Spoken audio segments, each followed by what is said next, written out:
John Thune joins me now. Senator, good afternoon to you. Good to see you. Good afternoon, Stuart. Now, I questioned Senator Coburn about some of the tax elements in the Gang of Six plan.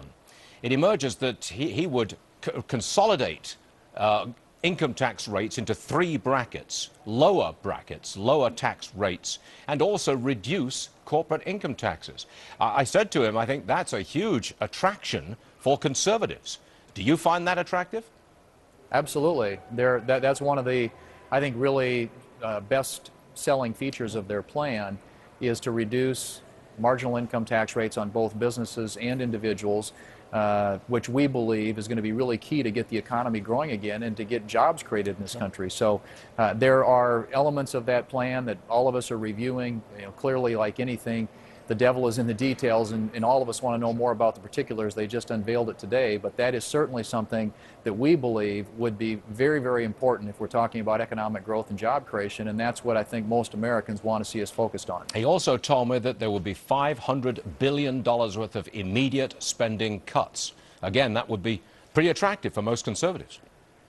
It would, and I think that overall in the 10-year period they find about $3.7 trillion in deficit reduction, at least according to the current figures that they're using. So it's got not only immediate cuts, but cuts over the duration of this plan, and it's got the tax reforms that you mentioned. So there are some very things about it that I think are going to attract some conservative support. We'll see as people have an opportunity to review the details how the reception is. Well, you were in the room this morning when the details of the plan, or the shape of the plan, was unveiled. What was the reaction in that room, especially from Democrats there?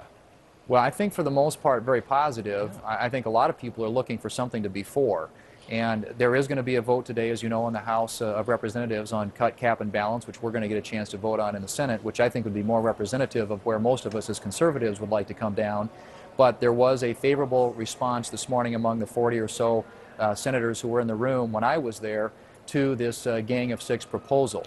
And people like it for different reasons, but it's meeting, I think, with a pretty favorable response so far. I was surprised to hear President Obama come out and say that the plan was broadly consistent with his earlier attempts at getting a deal. He sounded as if he was broadly in favor of it, and that surprised me.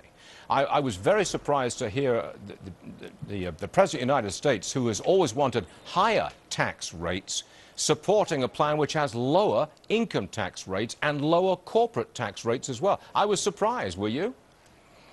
Well, I was, and I'm not sure he's looked closely at the plan yet, Stuart, because I think he assumes that there are some revenue loophole closers and there's some revenue raisers, but those are counterbalanced by the rate reductions, which actually result in a net tax cut in this plan. And so, that's something that many Republicans, I think, are very receptive to, is actually doing something to lower rates if, in fact, at the same time, you're closing loopholes. I think that's something that I think overall could be embraced by a lot of Republicans. But now, we'll see. Like I said, the details are just coming out. We've got three plans out there, in broad elements of them at least. We've got the Gang of Six plan, we've got the McConnell plan, and we've got cut, cap, and balance. I take it, given your druthers, you would go with cut, cap, and balance by preference, even though you know it's not going to get through the Senate. I would be for that because I think we have fundamentally a spending problem. I don't think that this is not a revenue issue. This is a spending issue. We need to deal with not only cutting spending today, capping it in the out years, but putting in place a mechanism like a balanced budget amendment that would impose the discipline that's been lacking here in Washington and make sure that in future years we're actually balancing our budget and living within our means. That being said, we'll see how that vote goes. I think it's going to emerge from the House of Representatives. It will meet stiff resistance from Democrats in the Senate, no doubt. But I would like to see it debated. I hope that we get a good, strong vote on it. And that would be my preference, obviously, if we could pass something along those lines. But then we'll see what happens after that. As you know, there are many moving parts to this right now. Senator John Thune, Republican, South Dakota, thanks for joining us, sir. We appreciate it. Thank you. Thanks, Stuart.